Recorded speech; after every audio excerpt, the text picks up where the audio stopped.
You ate it this morning, maybe a slice of toast, a burger bun, a croissant, and inside that bread was something alive. Not a metaphor, a living organism. Billions of them, breathing, eating, multiplying inside your dough until the moment the heat killed them. That organism has a name. So does the company that grew it. You've never heard of either. There is a French family. They have spent 170 years doing one strange thing. They cultivate a microbe. They've protected it through fires, through 2 world wars, through a family civil war that tore their own empire in half. And today, their company makes more than 3 billion euros a year, employs 11,000 people, and sells in over 180 countries. Almost nobody knows their name, but the bread on every continent owes them a debt. This is the story of the invisible empire inside your loaf.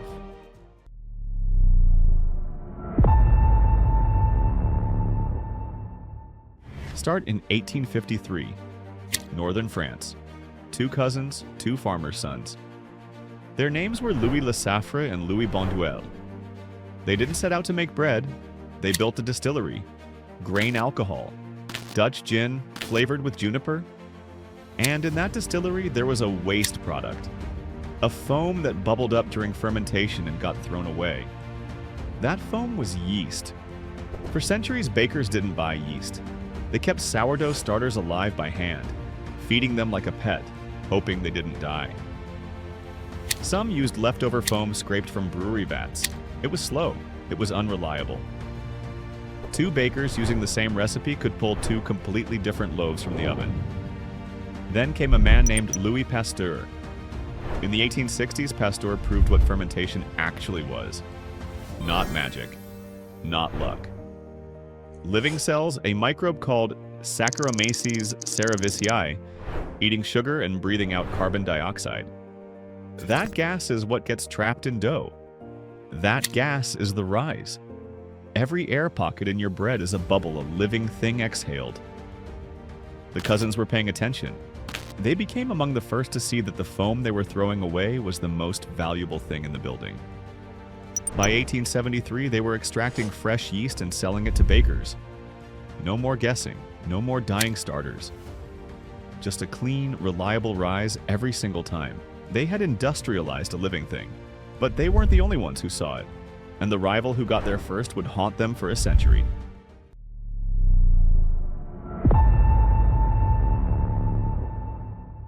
His name was Baron Max von Springer, Austrian, wealthy, and in 1871, at a distillery near Paris, he became the first in France to industrially extract yeast and sell it to bakers. For decades, Springer and Lesaffre circled each other. 2 dynasties, 1 microbe. A quiet war for the bread of a nation. Hold that name. Springer. It comes back. Because first, Lesaffre nearly destroyed itself from the inside. In 1901, the founders' heirs couldn't agree. So they split the empire into pieces. One branch took the vegetables. That branch became Bonduelle, the green canned vegetable giant you've seen in supermarkets across Europe. Same family, different empire. Think about that. 2 of the food brands feeding modern Europe came from the same handshake, the same bloodline, the same northern French town. One took the field, one took the foam. The yeast branch kept the distillery, the mill, and a little logo. A swallow? L'Hirondelle. That swallow is still on the company today. A scar from the split that nobody outside the family understands. Then the real test came.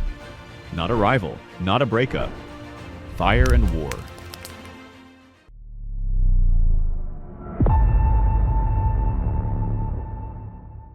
A series of fires tore through the works. Then the First World War rolled directly over northern France, the exact ground the factory sat on. The family was bleeding money. To survive, the 3rd generation did something dynasties hate to do. They gave away a piece of the company, bringing in outside bankers for 25 to 30% of the capital just to keep the lights on. Survival cost them control. Then the grain alcohol market collapsed in the 1920s. The original business, the gin and the alcohol, was dying. So in 1923, they made a bet. They tore up the recipe. Instead of grain, they would make yeast from molasses and beet sugar. Cheaper, more reliable, endlessly scalable. That single pivot turned a struggling distillery into a yeast machine. And then World War II gave them their masterpiece. Food was scarce. Fresh yeast spoils in days, and a country at war can't ship a perishable living thing across broken supply lines. So Lesaffre's scientists perfected something the world had never had: active dry yeast. Yes, you could dry, store for months, ship across an ocean, and bring back to life with a splash of water. Read that again. They found a way to take billions of living cells, halt them, dry them into a powder, and wake them up months later on the other side of the planet. That breakthrough is the reason you can buy a packet of yeast that survives a year in your cupboard. It came out of wartime desperation, and it made Lesaffre unstoppable.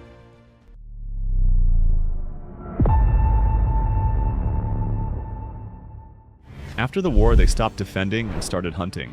In 1963, they crossed into Italy, their first move abroad, then France, then the world. In 1973, they launched Saf-Instant, the first instant dry yeast. No proofing, no waiting. Stir it straight into flour. It rose faster and lasted longer than anything before it. If you've ever baked, you've held that red packet. So has nearly every professional baker on the planet. It became the #1 selling yeast on Earth. And then they did the thing empires do. They bought their rivals. Remember Springer, the Austrian baron who beat them to it? Lesaffre absorbed the Fald-Springer yeast business into their own. The rival became a subsidiary. In 2001, they crossed the Atlantic and bought Red Star Yeast, a brand that started back in 1882 with 3 German immigrants in Milwaukee and had been sitting in American kitchens for over a century. They partnered with agricultural giant ADM. The family from a small French town now owned the yeast on 2 continents. But power has a cost, and the family learned it in 2006. Lesaffre had built a second business in malt, the ingredient behind beer and whiskey. Their malting arm had grown into the 5th largest in the world. Then they sold the whole thing to their American partner, ADM. Inside the family, it split opinion. Some saw a smart focus on yeast. Others saw a dynasty handing a crown jewel to an outsider. For a company that had survived 100 years by holding on, letting go was the hardest move of all. But focus won. Stripped of distractions, Lesaffre poured everything back into the one thing it understood better than anyone alive: the microbe. Because here's what almost nobody realizes. Lesaffre stopped being a bread company a long time ago. The same fermentation expertise now makes the yeast in your beer and your wine. It feeds livestock. It goes into nutrition supplements and healthcare. It even produces biofuel. They run around 65 science centers, and at their French campus sit fermentation tanks scaling up to 200,000 liters. Picture that. A single tank holding 200,000 liters of living, multiplying cells. They breed and study strains of yeast the way other companies guard patents because, to them, the microbe isn't an ingredient. It's the entire empire. They've even said it out loud that fermentation is one of the keys to feeding 9 billion people. One microbe, 1,000 industries, all from a foam they once threw in the trash.